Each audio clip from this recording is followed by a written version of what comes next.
Hello.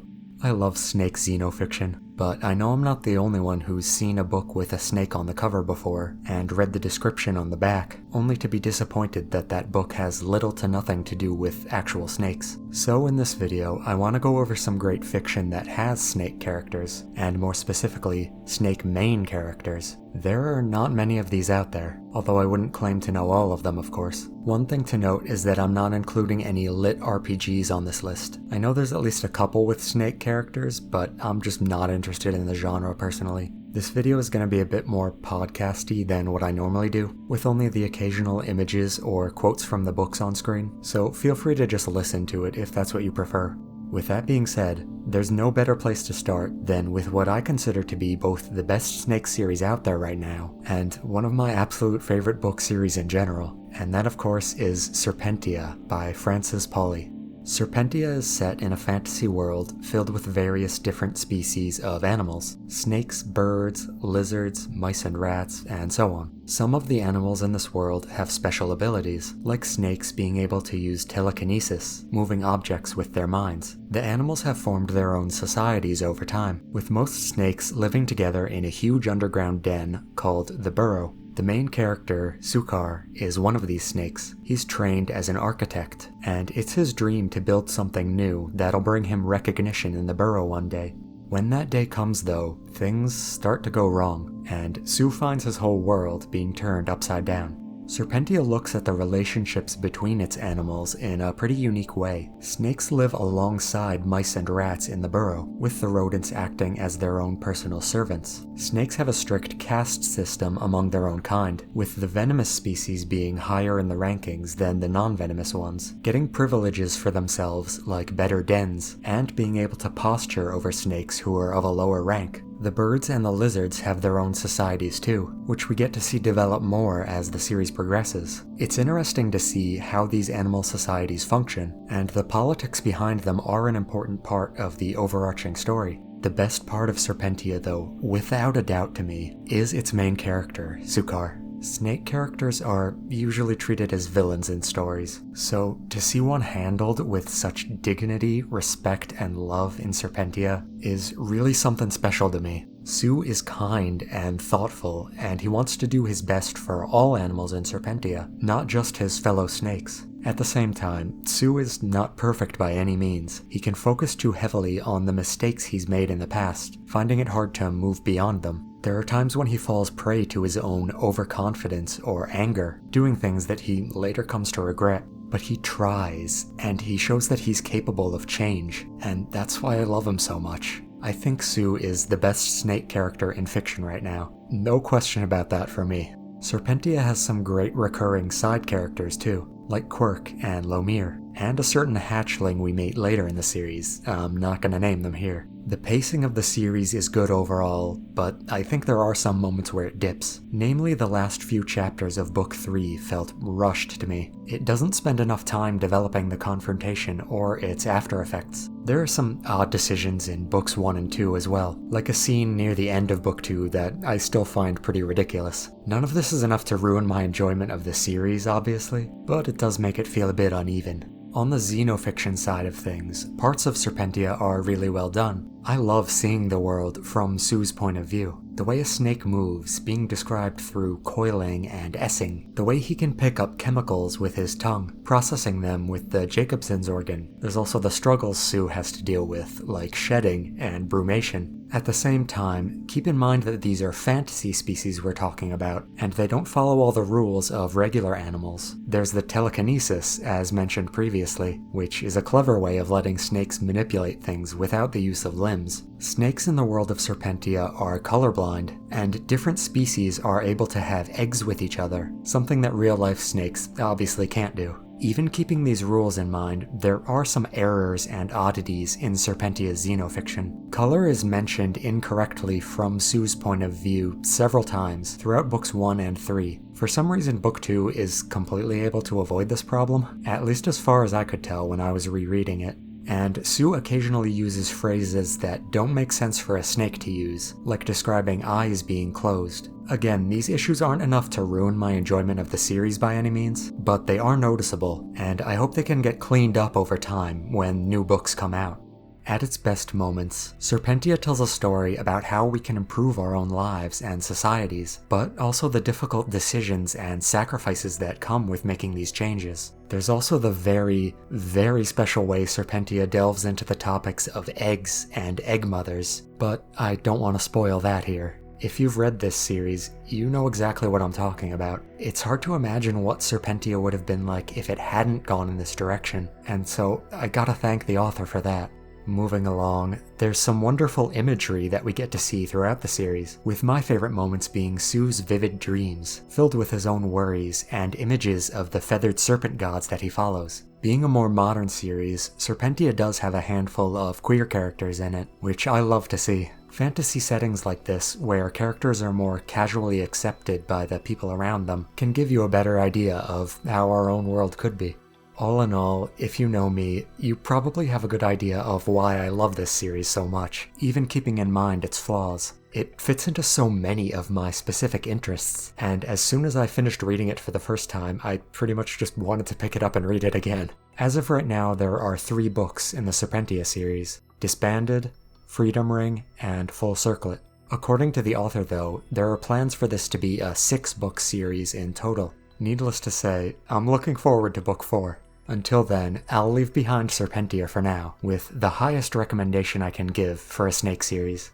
Snake Book number 2 is another modern series, and another one that is still being written as of now. Kin of Jormungandr by Joroboros. Great name, by the way. From now on, I'm going to be referring to this one as just KOJ. Makes my life a bit easier. KOJ is another series that's set in a fantasy world, and it also begins in a series of underground caverns. These caverns are filled with strange spatial distortions, constantly opening up and shifting around the land. The main character, an unnamed and ungendered snake, is the top predator of its home in the caverns. Like Serpentia, some animals have special abilities in KOJ, although there are a lot more of them here. Our main snake, for example, can change its size at will, and several other animals have elemental powers like ice or lightning. The main snake is living a successful but boring life in the caverns, until one day, a gigantic creature known as a Titan appears and forces the snake to move beyond the world that it knows.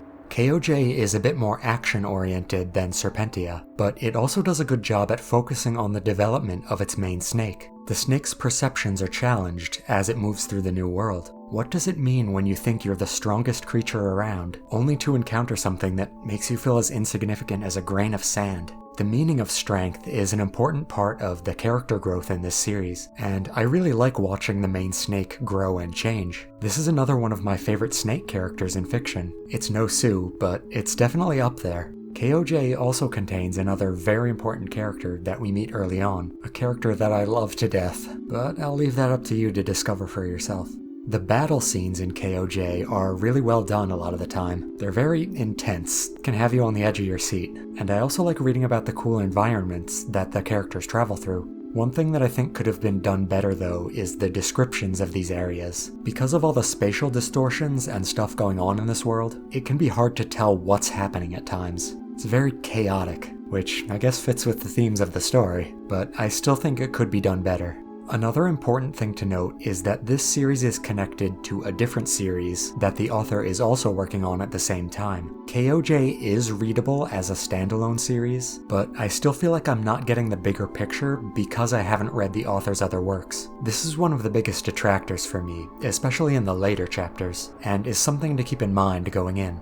Again, I like seeing how a story is done here from the perspective of a snake. The way it perceives the other creatures around it, the way it moves, which can be unique to KOJ thanks to the spatial distortions, swimming through the air and appearing somewhere else. The cool settings, which give you a good sense of adventure as you move through them, plus the engaging character growth, make this one another pretty high recommendation from me, and another good work of fantasy in general. As of right now, KOJ has 98 chapters on Royal Road. That's including the interludes. New chapters are usually added every couple weeks. I've been keeping up with them whenever they drop. Give KOJ a try, especially after Serpentia, and I don't think you'll be disappointed. Going from modern times all the way back to the 80s now, Snake Book number 3 is Sandeagozu by Janann v. Jenner. Sandeagozu is the first of these books that takes place back on good old planet Earth, and it follows the life of a Burmese python named Shirahi. Shirahi is taken from her home by humans when she's younger, and she becomes trained to perform alongside an exotic dancer, Ruthie. There are rumors among the animals, though, of a place where they can live in freedom and peace. A place they call Sandeagozu, one word, which of course means the actual location in the US, the San Diego Zoo. Despite taking place in a much more normal setting compared to the previous two entries on this list, Sandeagozu does have a couple fantasy elements to it. Snakes like Shirahi can communicate via telepathy, and especially skilled snakes can learn a technique called inwitting, which basically means projecting your consciousness across space to communicate with different people or beings. Sandeagozu comes up with a few funny and creative terms like this. Another one is finasting, which is the word for how snakes taste the air with their tongues. These little touches that were added to an otherwise ordinary setting make me wonder how much of an influence this book had on later series like Serpentia or KOJ. While Shirahi is the main character of Sandeagozu, this book unfortunately is not as focused on snakes as the previous two entries. There's a lot of switching between different narrators in Sandeagozu. This includes humans and other animals, and so I feel like we don't get to learn enough about Shirahi as we could. There is another snake whose perspective we get to see occasionally, and I like some of the other animals as well, especially Manu,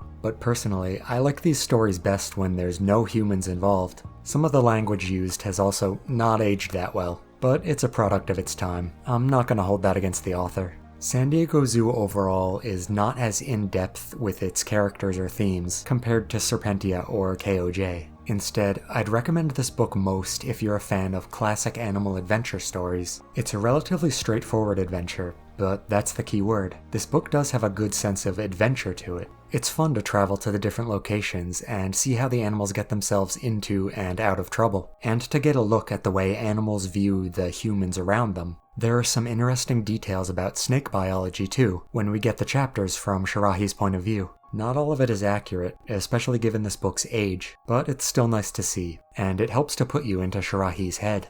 Overall, while I wouldn't recommend Sandeagozu as highly as the previous two entries on the list, I still had a good time with this one. I would have been happy if the journey with Shirahi had just kept going, so it's worth a try if you're still looking for more snake books. For the fourth and final book on this list, we head even further back to 1968 with The King Snake by Allan Eckert. Compared to all the previous books we've gone over, The King Snake has by far the most grounded setting. It's a very simple tale about the life of an ordinary king snake. There are no real characters or themes to this one. Instead, we spend most of our time watching the king snake, finding shelter, avoiding predators, and searching for prey, which includes other snakes of course. The King Snake comes off as a largely educational book, just put into story form, and so I think I'd only recommend this one if you're interested in reading about some of the basics of snake biology. I love the fantasy stories, as I'm sure you could tell by now, so I would give this one the lowest recommendation of the four, but it's not a bad little read. It has some nice descriptions of the environments, and does a good job at showing the harsh reality of nature. Plus, this book is extremely short, shorter than any of the other ones on the list. The copy I got is only 143 pages. The author was well-intentioned in writing this one, trying to help people be more respectful and less fearful of snakes, so I definitely give him props for that. And that's all I've got for now. Like I said near the beginning, I know this isn't all of the snake stories out there, but these are the ones I've found so far with snake main characters. I'm gonna keep looking for more books like this, and reading them when I find them. I've been reading a lot more over the past couple years, especially dragon books, so who knows, maybe there will be a part 2 to this video in the future. Until then, thanks for listening, and I'll see you next time.